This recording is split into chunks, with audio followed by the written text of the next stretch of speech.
sampai tujuan, mendapatkan mahkota kekal. Kami terima kuasa-Mu Tuhan, kami terima kemenangan yang Engkau sediakan untuk kami bawa di setiap langkah. Dimanapun kami berdiri, kemanapun kami kan pergi, di situ pasti mujizat-Mu terjadi.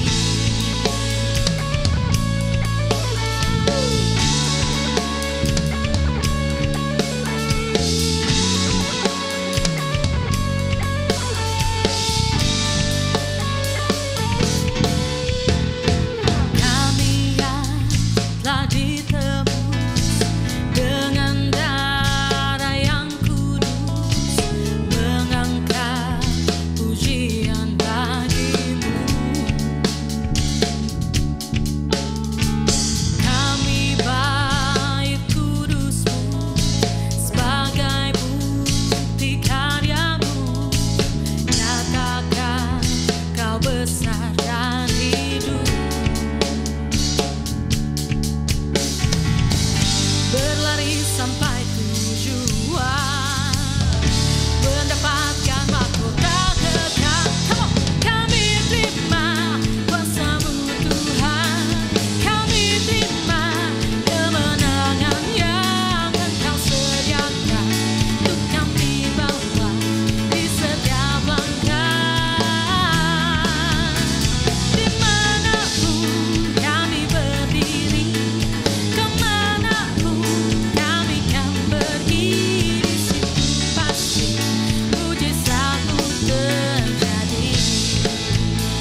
Oh, kami terima kuasa-Mu Tuhan, kami terima kemenangan yang Engkau sediakan untuk kami bawa di setiap langkah.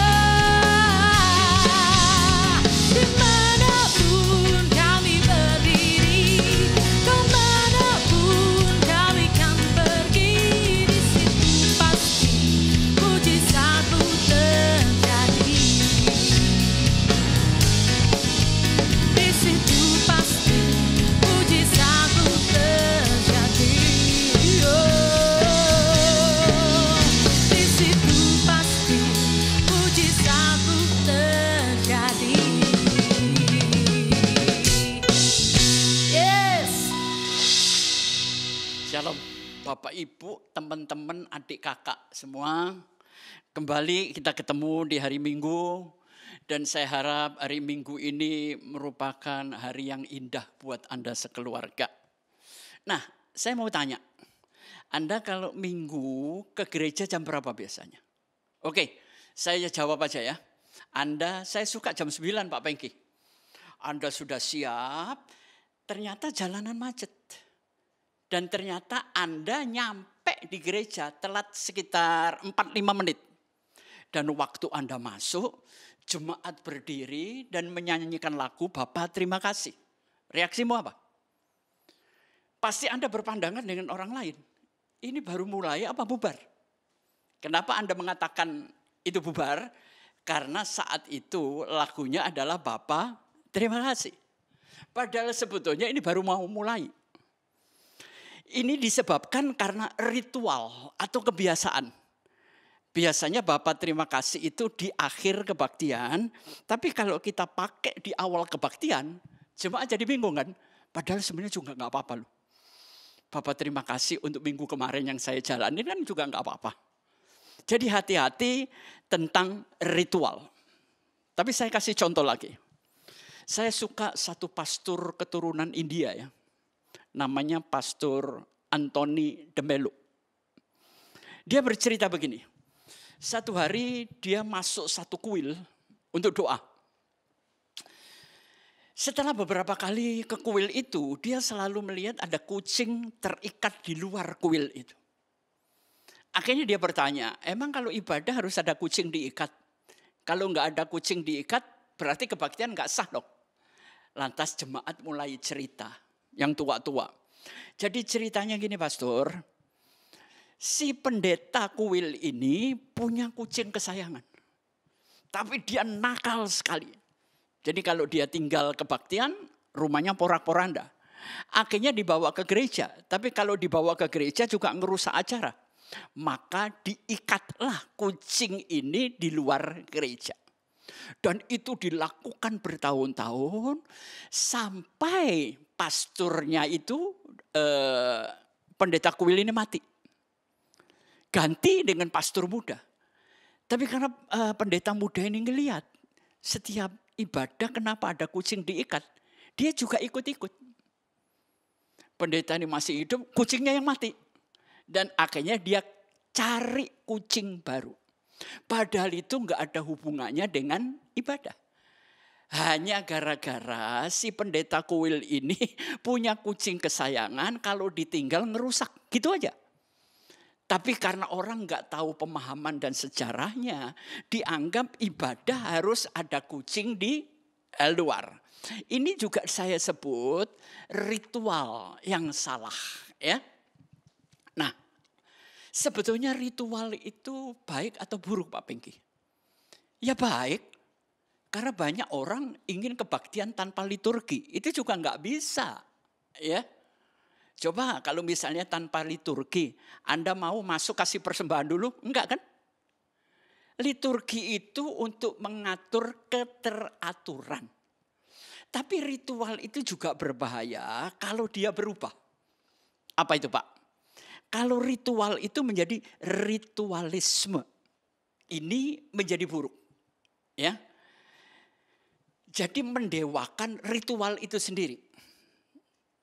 Ritualisme artinya ya liturgi acara gereja yang dulunya jadi jalan masuk supaya orang bisa dengar firman Tuhan dan hatinya lembut. Tadinya alat, tapi sekarang menjadi tujuan dan wajib.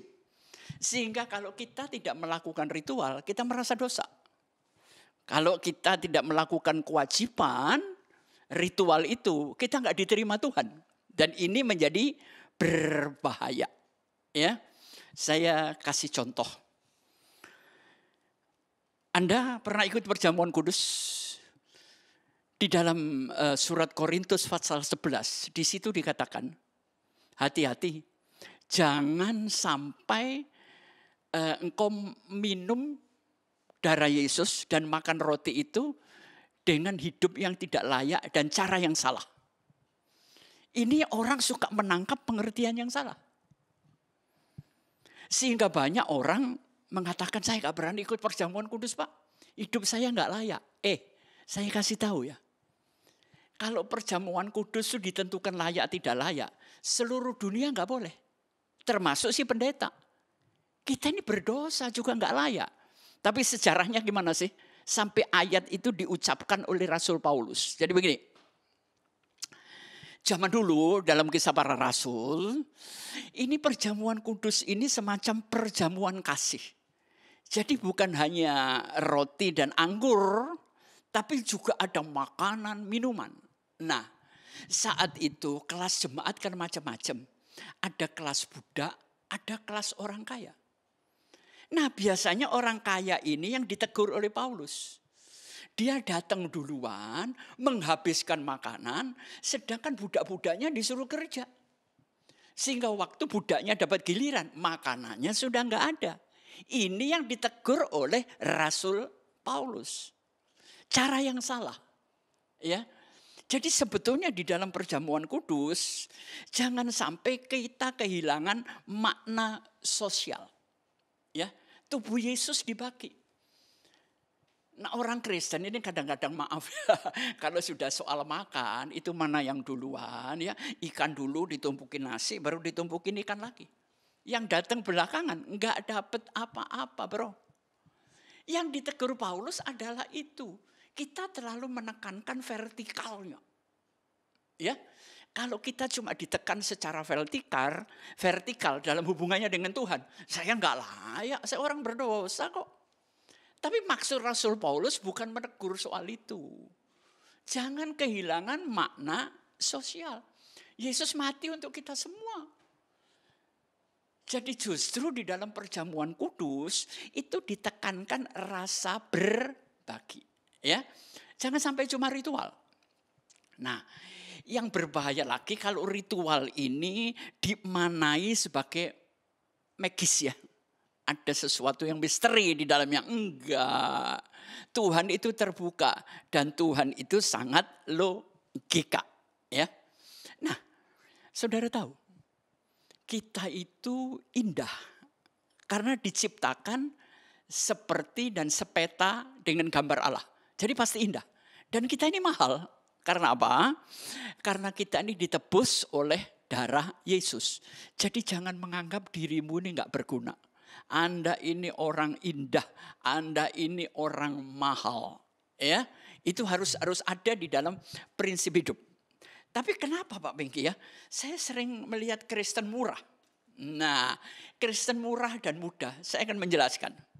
Kristen murah itu begini, mengharap berkat melimpah dari imannya, tapi mengabaikan tuntutan yang harus dibayar karena iman yang sama itu. Hidup ini ada harga bayar, bro. Kita sering kali, berkat melimpah karena iman saya. Tapi iman yang sama menuntut harga bayar. Saudara tahu salah satu pendeta Jerman, zamannya Hitler, Dietrich ya, Bonhoeffer, dia pendeta muda. Dia ngeritik Hitler habis-habisan. Dia sebut Hitler itu kafir. Dan akhirnya dia diburu untuk dibunuh. Jemaatnya kasih duit kepada pendeta ini, Pak, Bapak lari ke Amerika aja. Kalau enggak Bapak mati di sini. 1 bulan dia lari ke Amerika. Tapi panggilannya menyebabkan dia balik ke Jerman. Dia tetap ngeritik Hitler. Dan akhirnya dia mati dibunuh oleh tangan-tangan SS Hitler. Jadi di sini iman itu bukan hanya menghasilkan berkat yang melimpah karena iman saya atau iman Anda. Tapi iman yang sama itu punya tuntutan harga bayar. Ya. Jadi jangan jadi Kristen yang murah. Nah kalau Kristen mudah Pak Bengki. Nah sekali lagi manusia itu senang banget mengharapkan kemudahan. Jadi ada 3 macam orang Kristen. Pertama ada orang Kristen yang saya sebut eskapisme. Dari escape ya. Kristen yang melarikan diri dari dunia. Enggak berani terjun ke dalam dunia. Padahal Yesus berkata, engkau seperti domba yang ada di tengah-tengah serigala. Dan aku akan menyertaimu. Jangan kita menganggap, wah itu dunia. Enggak pantas buat kita. Apa kita sebut dunia? Lah kita sendiri juga hidup di dunia kok. Itu Kristen yang anti dunia, ya, mengharamkan dunia. Yang kedua adalah Kristen yang saya sebut kompromisme. Nah, jadi Kristen gini nih enak, saudara, bisa kompromi, ya, sesuai dengan harga jual beli ya.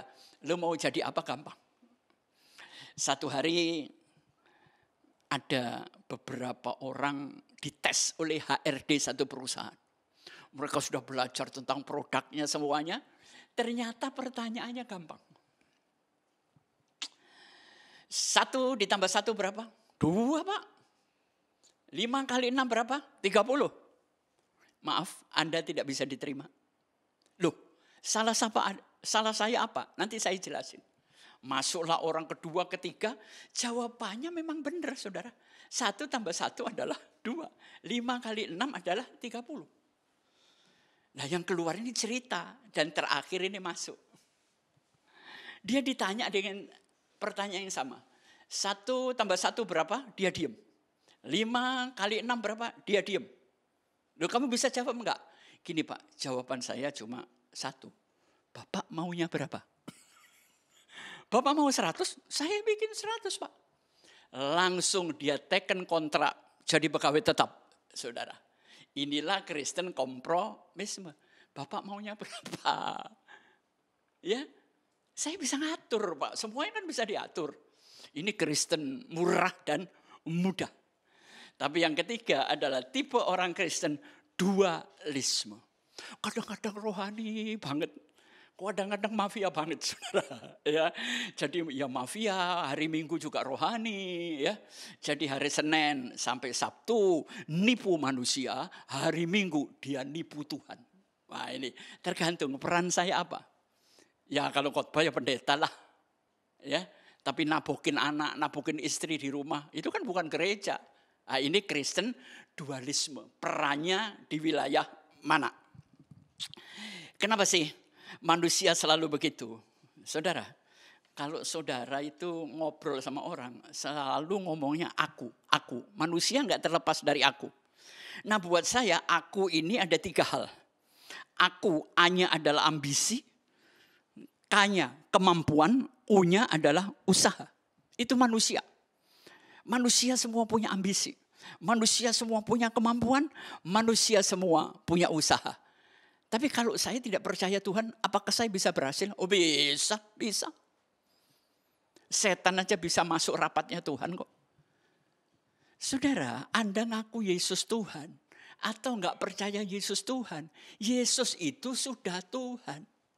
Dia Tuhan enggak perlu bukti, dia Tuhan enggak perlu pengakuan dari siapapun. Karena memang dia Tuhan. Lah kalau saya pengki, masa saya minta pengakuan orang gereja?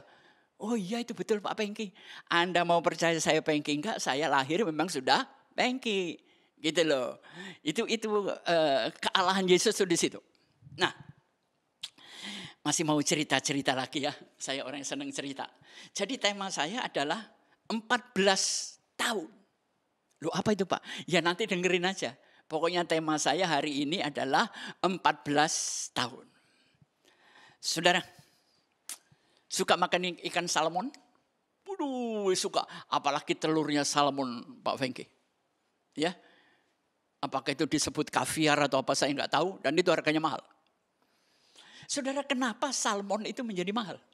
Yang pertama, setiap tahun ikan salmon ini harus meloncat, menerjang arus. Dan berakhir dengan kematian karena apa? Dia bertelur. Kemudian mati. Inilah orang yang saya sebut mati demi hidup. Dia mati tapi anak-anak lanjut. Ya. Tapi yang kedua, kalau semua orang punya prinsip mati demi hidup, waduh keren dunia ini damai. Tapi banyak orang yang lebih hebat lagi, mati bagi sesama. Matinya bermakna, matinya berguna. Seorang ayah bekerja sebagai tukang listrik. 1 hari harus manjat tiang dan kemudian disambar petir. Mati kan? Tapi dia mati di dalam bekerja untuk memberi nafkah keluarga. Ini mati bagi sesama. Tapi sekarang yang banyak saya ketemukan adalah mematikan sesama. Nah di gereja ini banyak orang saling mematikan sesama. Enggak boleh. Saudara harus mati demi kelanjutan hidup. Saudara harus berani mati bagi sesama terutama keluarga. Jangan jadikan mematikan sesama. Ini orang yang tidak punya peduli. Acuh tak acuh. Dosanya Kain terhadap Abel apa? Acuh tak acuh. Bodo amat lah. Gereja mau jalan mau enggak. Yang penting gua datang. Sikap acuh tak acuh ini berbahaya loh saudara. Ya. Saudara begini. Sudah pernah ikut tur ke Israel? Biasanya di dalam perjalanan Holy Land, hari terakhir kita akan diajak ke Gunung Nebo. Di mana Musa naik, boleh melihat tanah Kanaan, tapi nggak boleh masuk. Nah, teman-teman dan rombongan biasanya foto di situ. Gerejanya bagus. Fotonya itu kayak dibuat bangunan dek aja ya. Tapi di bawah ini jurang dalam. Dan di dek itu ada patung salib, tapi dililiti ular. Ini menjadi lambang farmasi ya. Itu diambil dari Gunung Nebo. Loh, kenapa ya Pak ya itu? Ular dililiti di tiang menjadi lambang farmasi. Begini sejarahnya. Ular tedung itu lebih jahat dari kobra. kalau ya Anda hidup di padang pasir, ada namanya ular bertanduk. Ini lebih mematikan, nggak ada orang bisa hidup. Anda dipakut, 1 menit mati. Itu ular bertanduk. Adanya di padang gurun. Nah, akhirnya dalam perjalanan, banyak orang Israel mati dipakut ular. Dan Tuhan ngomong begini, barang siapa percaya untuk melihat, Tuhan membuat tongkat kayu yang bentuknya kayak ular juga. Logikanya gimana ya? Saya dipakut ular mati, tapi kalau saya ngelihat tongkat berbentuk ular, saya disembuhkan dan hidup. Ini kan gak masuk akal. Ini paradoks. Saya jelaskan. Keselamatan itu berisi 2 hal. Pertama, anugerah Allah. Jadi nggak ada orang bisa dijadikan Kristen kalau Allah tidak menurunkan anugerahnya. Tapi kalau Allah sudah menurunkan anugerah, tapi tidak ada tanggapan manusia, ya keselamatan tidak jadi. Nggak ada seorang pun bisa menjadikan Kristen. Pengki ini kalau Tuhan nggak melawat saya. Saya dulu juga nggak percaya. Yesus kok bisa manusia sih? Dari mana? Otak saya nggak nyampe. Justru karena Tuhan itu misteri, makanya saya sebut dia Tuhan. Nah kalau Tuhan tidak punya misteri, Tuhan bisa saya kendalikan dong. Tuhan bisa saya logikakan, ya. Jadi itu pengertian saya tentang Yesus Kristus. Jadi ular itu mematikan, dipakut, tapi sembuh karena melihat. Artinya apa? Melihat itu adalah tindakan iman. Ya, kelihatannya paradoks. Dipakut ular, mati. Tapi ngelihat patung ular, hidup. Bukan karena patungnya, karena Allah yang berfirman. Jadi sembuh itu bukan karena obatnya, tapi karena tabibnya. Sekarang saya kasih contoh. Saudara sakit pusing keras pernah? Terus biasanya minum apa? Paramek kan? Atau kalau enggak geliong berat, minum Merislon atau Mertigo. Waktu saudara minum Paramek, sebagai orang Kristen berdoa enggak? Dalam nama Yesus. Terus sembuh. Sekarang pertanyaan saya, yang nyembuhin obatnya atau Tuhan? Tolong dijawab. Ayo. Ya Tuhan Pak. Lah kalau memang Tuhan yang nyembuhin, ngapain kamu nelen obat? Ya kalau gitu saya balik Parameknya. Lah kalau kamu nelen Paramek, terus sembuh, kamu meremehkan Tuhan loh. Jadi yang menyembuhkan adalah Tuhan dengan alat yang namanya Paramek. Orang mau minum obat apapun kalau waktunya mati ya mati. Gitu ya. Jadi kita harus tahu posisi. Nah saudara nanti kalau mau baca tentang ular tedung itu nanti ada ayatnya ya di dalam kitab Bilangan. Dalam kitab Bilangan Anda cari aja. Anda akan ketemu orang-orang dipakut ular tedung. Nah baik, setelah cerita-cerita ya logika, ya spiritual ini. Biasanya saya mulai dalam permulaan khotbah. Sekarang saya masuk pada inti khotbah saya, yaitu 14 tahun. Loh ini tema apa? Ya udah makanya Anda harus dengar dulu. Baru ngerti maksud saya. Kita akan membaca 3 pembacaan supaya mengerti. Ya, semuanya ada dalam kitab Kejadian. Yang pertama kita baca Kejadian 28 ayat 10 sampai 13 ya. Saya buka dulu pasal 28 ayat 10 sampai 13. Mimpi Yakub di Betel. Maka Yakub berangkat dari Berseba dan pergi ke Haran. Ia sampai di suatu tempat dan bermalam di situ. Karena matahari telah terbenam, ia mengambil sebuah batu terletak di tempat itu dan dipakainya sebagai alas kepala. Lalu membaringkan dirinya di tempat itu. Ayat 12, maka bermimpilah ia. Di bumi ada didirikan sebuah tangga yang ujungnya sampai ke langit. Dan tampaklah malaikat Allah turun dan naik di tangga itu. Berdirilah Tuhan di sampingnya dan berfirman. Ya, Saya loncat ayat 15. Sesungguhnya aku, kata firman Tuhan kepada Yakub, aku menyertai engkau dan aku akan melindungi engkau kemanapun engkau pergi. Dan aku akan membawa engkau kembali ke negeri ini. Sebab aku tidak akan meninggalkan engkau, melainkan tetap melakukan apa yang kujanjikan kepadamu. Ini bagian pertama dulu, ayat 20 sampai 22. Lalu bernasarlah ayat 19. Ia menamai tempat itu Betel. Dulu nama kota itu Luz. Ya, perhatikan. Saudara catat kata Betel. Lalu bernasarkan Yakub. Jika Allah akan menyertai dan melindungi aku di jalan yang kutempuh dan memberikanku roti untuk dimakan dan pakaian untuk dipakai, sehingga aku selamat ke rumah ayahku, maka Tuhan akan menjadi Allahku. Simpan di memori Anda, ada catatan. Dan kemudian saya akan baca di Kejadian 32. Saya langsung ayat 26 sampai 30. Lalu kata orang itu, ini Yakub ya. Biarkanlah aku pergi karena fajar telah menyingsing. Sahut Yakub, aku tidak akan membiarkan engkau pergi jika engkau tidak memberkati aku. Bertanyalah orang itu kepadanya, siapa namamu? Sahutnya Yakub.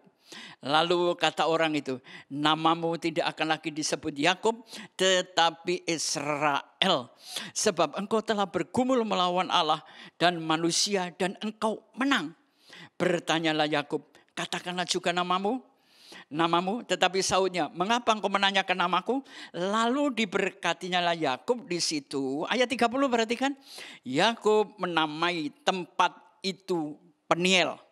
Sebab katanya, aku telah melihat Allah berhadapan muka dan nyawaku tertolong. Pertama, kota apa saudara? Betel. Terakhir ada kota namanya Peniel. Nah, 14 tahun itu adalah perjalanan Yakub. Dari pertama kali mimpi sampai semuanya menjadi nyata dan sebuah kepastian. Sebenarnya dasarnya singkat aja. Jadi Betel itu adalah mimpi pertama Yakub tentang Tuhan waktu dia melarikan diri. Sedangkan Peniel adalah malam terakhir di sungai Yabok. Anda harus tahu standarnya dulu ya. Betel adalah malam pertama Yakub dengan Tuhan. Dan Peniel yang ada di sungai Yabok adalah malam terakhir. Tadi malam pertama. Ya, dia melihat Tuhan. Saudara, saya akan mulai dari awal sedikit aja. Yakub ini punya kakak namanya Esau. Esau disayang papanya. Yakub disayang mamanya. Kalau Anda punya anak 3 atau 4 orang, ada salah satu yang Anda paling lebih sayang. Walaupun itu nggak boleh ditunjukkan. Tapi saya nggak mampu untuk mengalahkan perasaan itu. Sebetulnya begini, kenapa Tuhan rasanya loh, lebih menyayangi orang Israel daripada kita orang Indonesia. Ya kan? Bahkan orang Amerika atau orang Inggris. Sama, itu perasaan seorang ayah. Tapi dia Tuhan, bukan saya loh. Dia membagikan berkatnya yang sama. Nah, jadi yang harus menerima warisan yang berharga adalah kakak laki-laki pertama, Esau. Ya sudahlah, Yakub nggak mikir. Tapi karena mamanya lebih sayang Yakub, dia membela. Dan menghalalkan segala cara. Yakub, mama mau ngomong ya. Kamu harus tipu ayahmu. Nah ini. Yakub itu orang yang suka pakai menghalalkan segala cara. Dia pakai akalnya.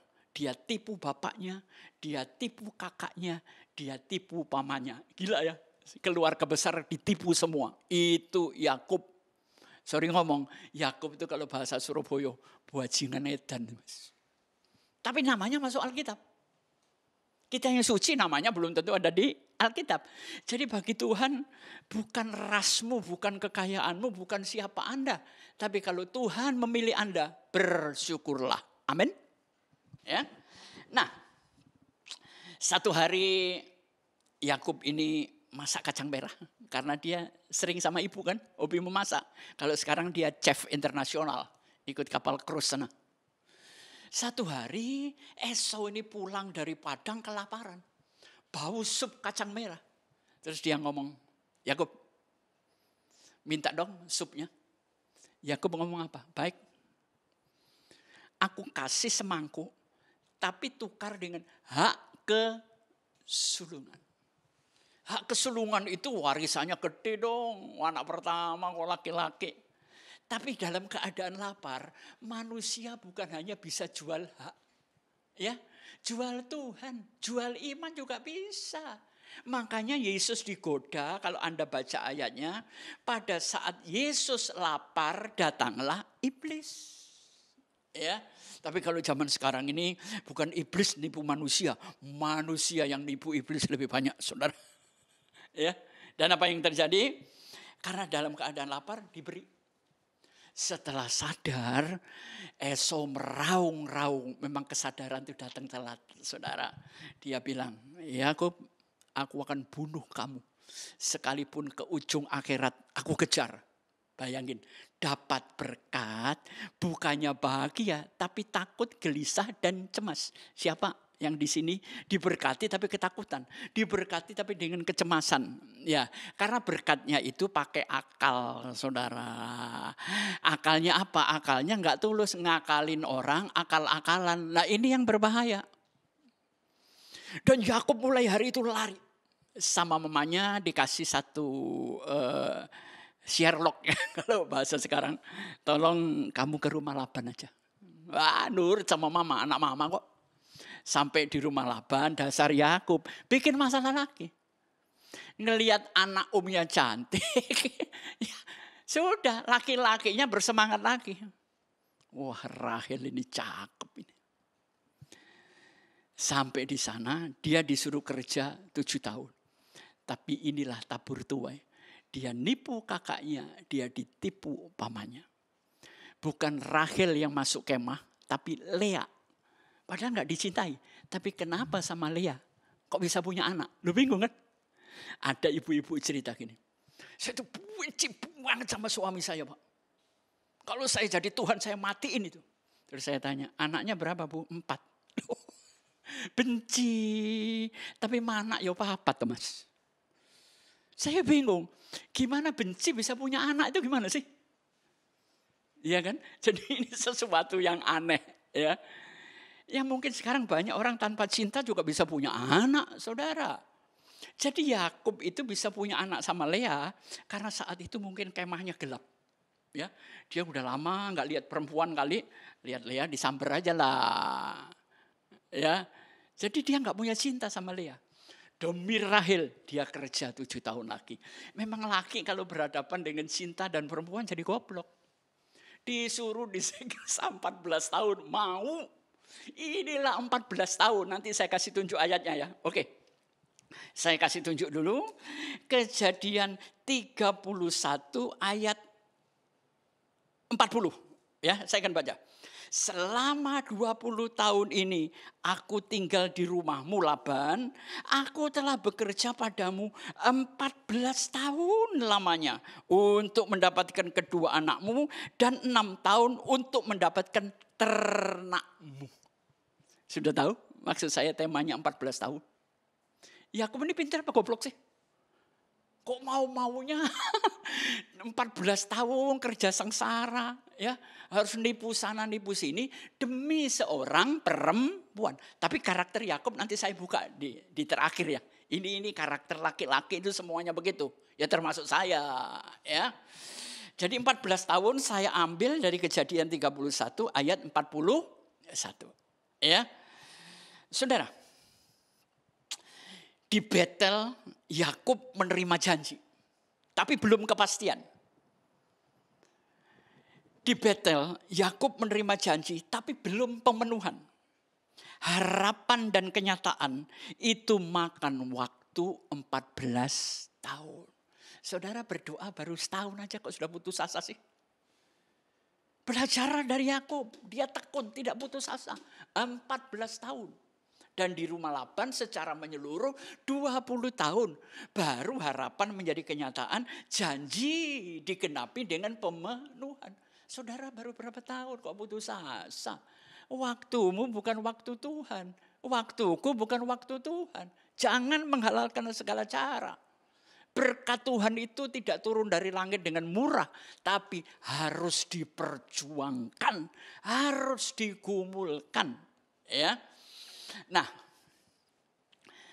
Terus saya loncat ke Sungai Yabok. Setelah Yakub sukses tipu sana tipu sini. Tapi kan hatinya mau kembali. Setiap orang punya kenangan masa lalu. Makanya orang suka lagu-lagu nostalgia. Jangan hidup masa sekarang dengan masa lalumu. Ya. Yakub itu sudah kaya tapi pengen pulang. Tapi kalau saya dan Anda enggak. Kita boleh kaya tapi harus pulang. Manusia itu sebetulnya enggak ingin pulang saudara ke rumah Bapak. Enggak mau. Tapi ada kewajiban dan harus. Mati itu hak dan wajib. Tapi sebelum itu dia mau balik ketemu mamanya. Waduh, aku balik pasti dibunuh sama Esau. Nah, di sini dia pakai akal untuk kedua kalinya. Berangkat pakai akal, pulang pakai akal. Di sini Yakub gagal untuk diberkati. Nah, waktu dia mau pulang, tadi saya ngomong apa? Cinta enggak sama Rachel? Cinta ya? Tapi supaya ini namanya laki. Ya, laki itu mau menang sendiri, mau enak sendiri. Budak-budaknya ditaruh di depan.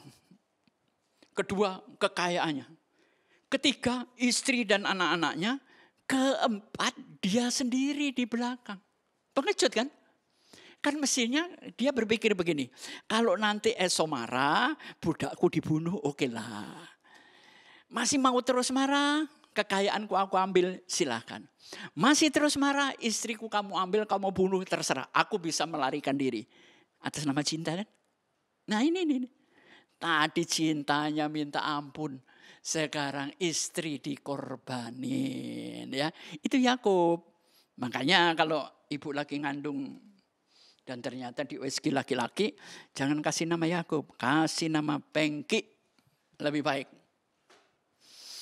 Nah, sekarang Sungai Yabok ini menentukan. Dia gelisah. Waduh, gimana caranya? Akhirnya dia sendirian. Waktu sendirian, ada seorang laki-laki datang. Alkitab tidak menyebutkan. Dia turun dari langit, dia keluar dari kiri kanan, atau dari dalam sungai. Nyelam kayak buaya begitu. Tidak disebutkan, karena itu enggak prinsip. Tapi waktu itu dia kaget. Dia bertarung dengan laki-laki ini. Dan kita semua sepikiran, itu adalah Tuhan atau malaikat Tuhan. Nah, di dalam bergumul, Yakub ini ternyata nggak bisa dikalahkan. Karena apa? Ngeyel. Makanya Tuhan itu sudah tobat mau merubah saya dan Anda. Sampai dia tobat-tobat, saudara. Akhirnya Tuhan terpaksa memukul. Jadi kalau kita dapat pukulan Tuhan, ya sebetulnya bukan ya salah, tapi karena Anda suka ngeyel. Tuhan harus nurutin kehendak saya, bukan saya seturut kehendakmu. Dipukul pangkal paha. Kenapa enggak dipukul boyo atau punggung ya? Karena masih bisa berdiri. Begitu pangkal pahanya lepas, Daud jatuh. Dan waktu jatuh, dia pegang tangan orang itu. Di situ terjadi dialog. Perhatikan. Orang itu nanya, siapa namamu? Kalau memang itu adalah Tuhan dan memang Tuhan, memang enggak tahu kalau itu Yakub. Kenapa dia harus nanya, siapa namamu? Karena Tuhan pernah mendengar waktu merebut kacang merah itu, dia tidak mengaku untuk menerima berkat, dia tidak mengaku namanya Yakub. Dia mengaku namanya Esau. Ini cerita aja ya. Ada pendeta. Kalau diundang di gereja ini pakai nama lain, diundang di gereja sana pakai nama lain. Kenapa Anda enggak mau mengaku siapa dirimu? Contoh yang kedua, di awal Alkitab. Tuhan nanya, Adam di mana engkau? Memang Tuhan enggak tahu kalau Adam di situ. Yang ditanya bukan fisiknya. Hatimu ada di mana Adam? Kita memang kebaktian di gereja. Tapi hati sama pikiran kita sudah makanan hoka-hoka bento. Apalagi kalau khotbahnya panjang. Iya kan? Jadi ada pertanyaan filosofis. Kita harus membaca yang tersirat. Dan di sini Yakub ngomong, Yakub. Ini pertama kalinya Yakub jujur dengan Tuhan. Mungkin dia lupa loh ya. Kalau dia dulu pernah mengaku namanya Esau. Sekarang kan banyak orang ya, gelar dapat dari mana, kakak tahu beli dari mana. Itu namanya nipu diri sendiri. Saya pernah tegur teman saya ya. Anaknya ini sebetulnya nggak naik. Tapi karena dia orang kaya, memang ada dua jalan. Bisa bermain lewat belakang atau dipindahin sekolah terus naik kelas. Saya bilang, jangan lakukan itu Ci, jangan. Biar anak Taci ini tetap tinggal di kelas. Yang penting ilmunya. Dirubah karakternya. Bukan pindah sekolah supaya naik kelas. Itu menipu diri sendiri. Akhirnya si Cici ini sadar. Iya Pak Pengki itu betul ya. Iya jangan menipu diri sendiri. Merusak karakter anak. Ntar kalau ditanya, Mah saya kan sebetulnya nggak naik. Kenapa di sekolah baru saya jadi kelas baru? Naik 1 tingkat. Nggak boleh. Orang tua jangan ngajarin anak nih nipu. Contohnya gampang ya. Kalau ada debt collector atau penagih utang datang. Bapak ada di rumah kan? Ngomong sama pembantu. Bilang bapak nggak ada. Kalau pembantu nggak ada, anak atau istri. Bilang, papa lagi nggak ada, tolong mama hadapin. Emang istri untuk umpan, ya. Jadi laki-laki berani berbuat, berani tanggung jawab, ya. Nah, kemudian apa yang terjadi? Itu yang pertama, kejujuran terhadap Tuhan. Daud menerima kepastian. Yang kedua, di sini dikatakan, lalu kata orang itu namamu tidak akan lagi disebut Yakub, tetapi Israel. Jadi negara yang namanya dari Tuhan itu Israel. Israel itu bukan sembarangan, saudara. Itu tanah perjanjian. Ya, Tuhan memang membuat ini umat pilihan. Bahkan kalau Anda membaca Kejadian 12, barang siapa mengutuki engkau Abraham, orang itu aku kutukin. Ya, jadi jangan gampang-gampang main kutuk, saudara. Ya kenapa Pak Bengki kok Tuhan lebih sayang Yahudi? Ya itu kan hati Tuhan, saya mau apa? Ya nggak bisa, itu hak prerogatif Tuhan. Lalu diberkatinya lah Yakub di tempat itu. Tapi tadi waktu setelah ditanya, namamu siapa Yakub? Dia jujur ya. Dan waktu dia terpelecok, dia tidak lepaskan tangan Tuhan. Aku tidak akan lepaskan ini sebelum kau memberkati. Yakub yang dulunya mandiri, nggak perlu Tuhan, sok pinter, sok hebat. Ada waktunya. Hidup ini 110% bergantung kepada Bapa di sorga. Ketergantungan ini menyebabkan Tuhan mewujudkan mimpi daripada Yakub. Memang janji Tuhan sama kita diberkati, kita nggak akan kekurangan. Tapi harus diperjuangkan. 14 tahun lamanya bro, bukan hal yang gampang Bapak Belur ya. Saya ya akhir-akhir di dalam usia tua ini saya mulai berpikir, udahlah sama Tuhan jangan akal-akalan lagi sudah. Hidup bergantung aja dalam kasih karunia-Nya. Oke? Ya, udah capek pakai akal ini. Masa yang segumpal ini mau ngakalin Tuhan yang punya alam jagat ini. Ngimpi kali ini. Orang beragama belum tentu bertuhan. Orang bertuhan belum tentu beriman. Ya, jadi ada urutannya. Kalau saudara sekedar beragama Kristen, ya, belum tentu saudara bertuhan. Saudara hanya mengikuti agamawi, ibadah karena ritual, semuanya. Ya, jadi 2 hal. Bagaimana mimpi itu terwujud? Yang pertama, jujur terhadap diri, jujur terhadap orang lain, dan jujur terhadap Tuhan Allahmu. Yang kedua, hidup sepenuhnya bergantung kepada Allah. Jadi kuncinya apa?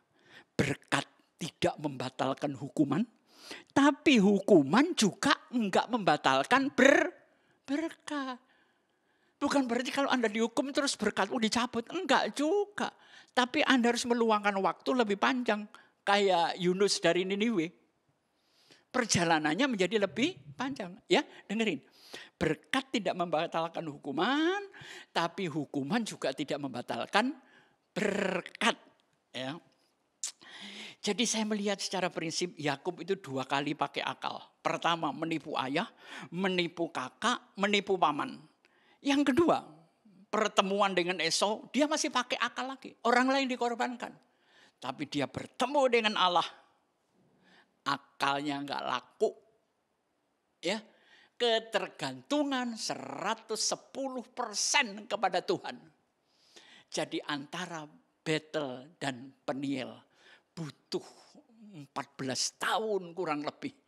Saudara mau bersabar, saudara mau berproses. Jadi kesimpulan materi hari ini apa? Berkat itu harus diperjuangkan secara benar, tidak menghalalkan segala cara. Sehingga akhirnya berkat itu engkau terima dengan damai sejahtera. Hidupmu tenang, happy. Anak-anak bisa makan cukup, sekolah dengan baik. Untuk apa? Kaya tapi gelisah. Ya, banyak contoh-contoh kok.